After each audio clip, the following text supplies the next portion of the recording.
and welcome to Wake the Dead and Wake the Dead Off the Air. So the songs that we had just listened to were Touch of Grey and Ship of Fools, both by the Grateful Dead, as usual. Touch of Grey is a wildly popular piece by the Grateful Dead. I think it's pretty well credited for bringing the band kind of back into the cultural mainstream, closer to its later 90 or later 80s, early 90s kind of run, stuff like that. Especially because it had released this really popular music video that was shown on MTV and stuff like that. So it had, kind of brought this revival of the Dead, you could kind of say. It's all about everything good may have a touch of bad to it, and anything that's bad may have silver linings, stuff like that. Every silver lining's got a touch of gray is essentially the whole, thesis of the song, I'd say. And the other song we listened to is Ship of Fools. Now, Ship of Fools is a song that I picked very intentionally for this, and I genuinely think about a lot, especially when thinking about, the society that we live in. I think that Ship of Fools, despite being from, a much earlier time from the Grateful Dead, it's still very, very relevant to what we're experiencing today. Within society, within politics and everything. The most interesting line within the song, and by the way, this is a Robert Hunter and Jerry Garcia tune, which is probably why it's so good, because Robert Hunter is always sneaking in little, interesting pieces of rhetoric and stuff like that into his songs. So my very favorite set of lines from this song is, I think this might be from the chorus. It's when they say, "It was later than I thought, when I first believed you, but now I cannot share your laughter, ship of fools." Which I interpret this to be coming from the perspective of somebody who is following a leader who is often making a lot of jokes and making out the things that they're talking about to be unserious and jokes and stuff like that. And it's just, just jokes and funny. The things that this hypothetical leaders are talking about shouldn't be taken seriously because they don't really mean what they say. Once it was later and the person who's narrating the song actually believes their leader, they can know, once they actually believe what their leader is saying and realizes that they are being serious and it's not all just jokes and things like that, they can no longer share their laughter. They realize, the way I interpret it is that they realize how serious what the leader was talking about really is, and how it's not really a laughing matter once it's not taken as a joke, And so anyways, that's going to lead us into this episode's primary discussion. But before we do that, we got to say, the views and opinions expressed by me do not reflect the views, thoughts, and opinions of WZMB 91.3 FM, Greenville, or East Carolina University. All the thoughts and opinions expressed on this show are mine, my own only. Anyways, so Ship of Fools always reminds me personally of this culture that I've seen very much rising in primarily online spaces, but really any space where politics is frequently discussed, but maybe not taken seriously, if that makes sense. And I'm not gonna, I'm not gonna say this is any one side of the political spectrum for the purposes of the show. Viewers and listeners are encouraged to interpret that as they will, But what I've seen within this growing culture is sort of this uncaring attitude is the best way I can put it. It's this attitude that things don't in general matter and that we shouldn't care about things around us and we shouldn't care about what's happening, Very much seems to me to be a culture of a very nihilistic culture, but not nihilistic in the way that nihilism sort of intended originally.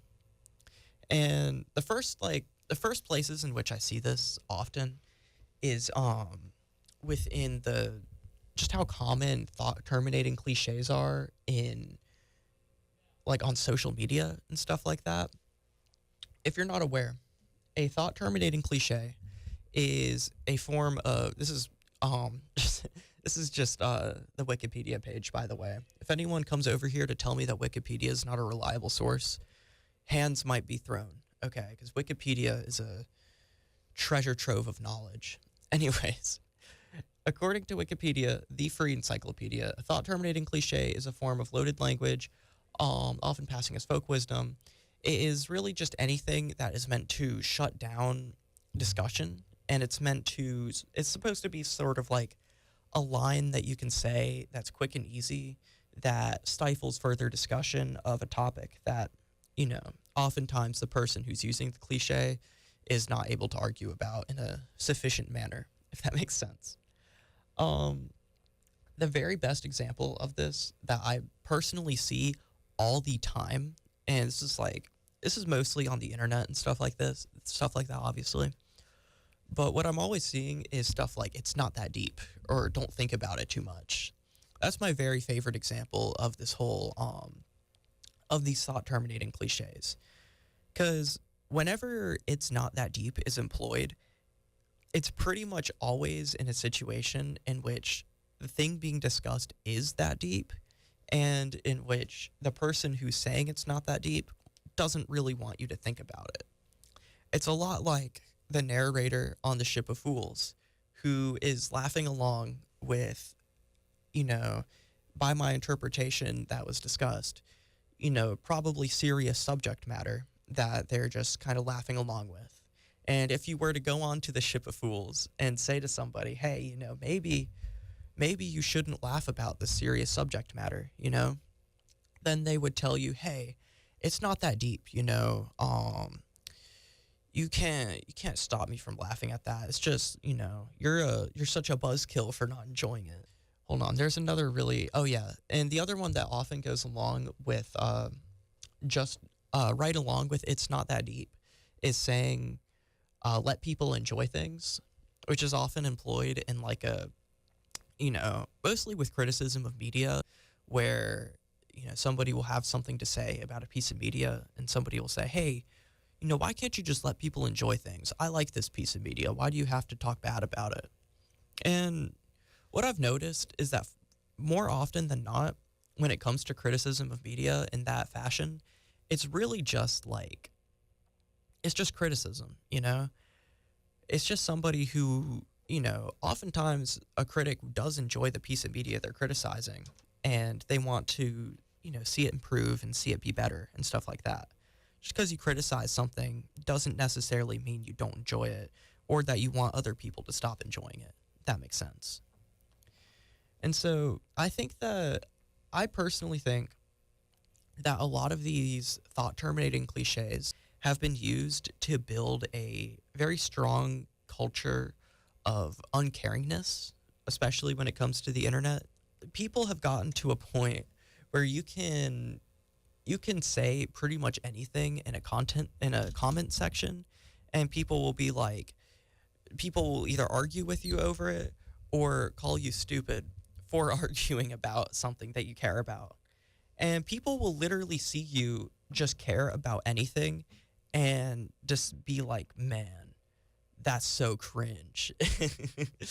That's another good one in my opinion, is calling things cringe in general feels to me like it's become a thought terminating cliche, or at least something on like the same level. People will see something they dislike on some kind of visceral level. They'll say, that's cringe, man. I don't like that.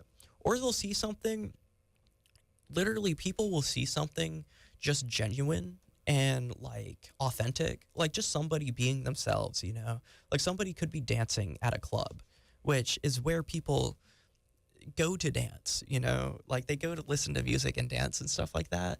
And people will see others dancing at a club and go, man, that's so cringe. I can't believe it. It's wild to me. Like, it's absolutely wild to me. And then that's when it's a good time to bring up, well, why can't you let people enjoy things? Even though that's another thought terminating cliche too. So it's like, really just brings you into this nice little cycle, huh? Anyways, so the songs we had just listened to were Black Muddy River, Brown Eyed Women, and One More Saturday Night. All three of these songs are, they're ones that I've played a decent amount on the show. I've talked a decent amount about. Black Muddy River, in my personal opinion, feels just conceptually like death. Like, Black Muddy River is what I imagine. It's what I imagine death to feel like, essentially. Like, that's the closest thing. That's the closest way I can describe it. Brown Eyed Women that's a song that is like, it's one of their more story-based songs. It takes place during the Great Depression, and just a personal favorite of mine, honestly. And then One More Saturday Night that was a Bob Weir tune, I believe. He had originally put that on his Ace album, which I always talk about as kind of funny because he had released that under his name. It's just a Grateful Dead album. The more I hear about Bob Weir, the more he just sounds like an entertaining character, honestly. He just sounds like a really, like, I don't know, just like a funny person to me is the best way I can put it. All right. So when we had last left off, we were discussing the rise of nihilism and thought-terminating cliches within social media and within our culture in general. Thought-terminating cliches, as we were discussing, are, they're a way to shut down conversation and to really, like, get you to stop thinking about something that you're trying to discuss and to deem certain things as, like, just unimportant or not worth discussing, things like that. And it really does, a lot of, like, experts have found that to be sort of a threat towards, like, our whole idea of, like, free speech, because the whole point of free speech is that all ideas are on the table and all ideas in some form are worth discussing, without that foundational idea that all ideas should be in some form considered and thought about. It doesn't mean we have to agree with all of them, but we should, consider all of them. That's a important facet of free speech. And before we get too much deeper into it, I'm going to take the microphone over here. Ooh. The views and opinions expressed by me do not reflect the views, thoughts, and opinions of WZMB 91.3 FM Greenville or East Carolina University. These are all my own thoughts and opinions and everything that we're talking about here on the show. So I think personally that these thought-terminating cliches that we're seeing as well, I think that they're possibly the cause or the effect of this rise of nihilism that I've definitely seen, but which one I'm not entirely sure. It could be a little bit of both for all I know. But nihilism as a philosophy is very large and it is more diverse than I think most people realize, how, like, many different ways people think about nihilism. But within the modern day, I think that it's kind of been, I think the best way to put it is, like, it's been very simplified, is I think the best way I can put it. Now, a lot of people think about nihilism as this idea that nothing matters and we shouldn't care about anything, and that nothing should be cared about because it doesn't matter. It doesn't have any, like, inherent value or anything like that. And to an extent, I do kind of agree, but I don't think I take it in the same way, if that makes sense.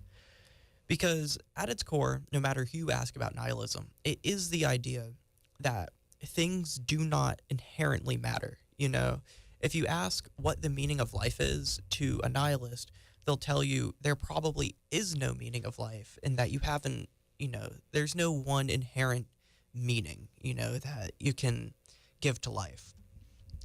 In general, though, that's not how nihilism was originally intended to be. So to the best of my understanding, right, nihilism was originally created by this, like, I think he was a German philosopher named Nietzsche. Yeah, he was a German philosopher, and he was the one who originally came up with a lot of the ideas that we now talk about as nihilism and things like that. He talked a lot about how there probably isn't like inherent value to like the meaning of life or anything like that. And that like pretty much that, yeah. And I think that people have taken that to mean that you shouldn't care about anything and that there is no meaning to anything at all. But what Nietzsche had originally intended for it to mean is that there's no inherent meaning to life, so that you kind of have to give it meaning yourself, you know? He believed that nihilism sort of worked like a wildfire does, or a forest fire, which is kind of ironic considering the PSA that I have loaded up here that we're about to listen to.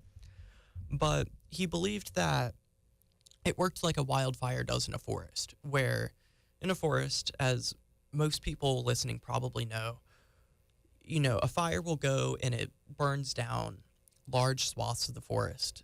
But through that burning down also comes a chance for like regrowth and for the forest to kind of replenish itself. It puts a lot more nutrients back into the ground. I believe the fire, if I remember correctly, is also necessary for like pine cones to fully seed and stuff like that. It probably helps them to travel as well, stuff like that. And so Nietzsche believed that when it came to nihilism, that it pretty much was a thing that would burn down your current beliefs, and it would burn down the forest fire of what you believe to be meaningful or true and stuff like that. And from there, you would be able to grow into a better person and into like a higher being, essentially, is what he had eventually, like, I think came across. Um he believed, and that actually this is kind of interesting, that had brought him to a this idea called the Ubermensch, which literally means overman or like Superman, something like that.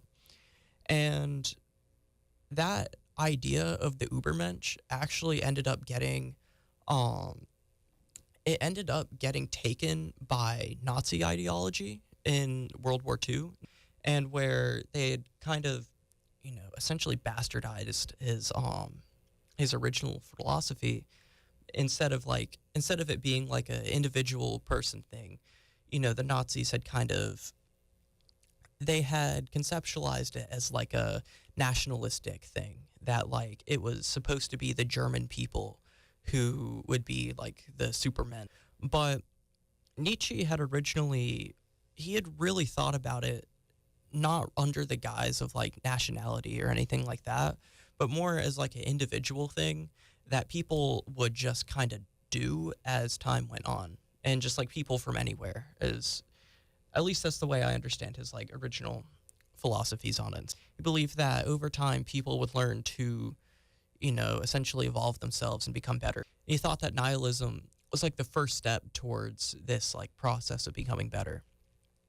And so I really hate to see how much it has been like twisted over the years to turn into this philosophy of like, oh, nothing matters. We shouldn't care about anything, and the things we care about are stupid, so why bother doing it? Because that's not the purpose of nihilism. A you ask a nihilist what the meaning of life is, and a bad nihilist or somebody who doesn't really understand it will tell you that there is no meaning, full stop, right? But if you ask somebody, a nihilist who really understands more of what Nietzsche was talking about, and, I think now we're kind of called positive nihilists. You ask them, what is the meaning of life? They'll tell you there is no inherent meaning of life. The meaning of life is what you give to it. There's no inherent meaning, so it's up to you to give it meaning on your own, And I think that's what we should do, honestly. In my opinion, I think we should take more time giving meaning to things and caring about the meaning that things have, instead of not caring about the meaning and claiming that the things we care about aren't that deep. Anyways, that's about all the time we've got for Wake the Dead today. Thank you very much for listening. Hope everybody enjoys.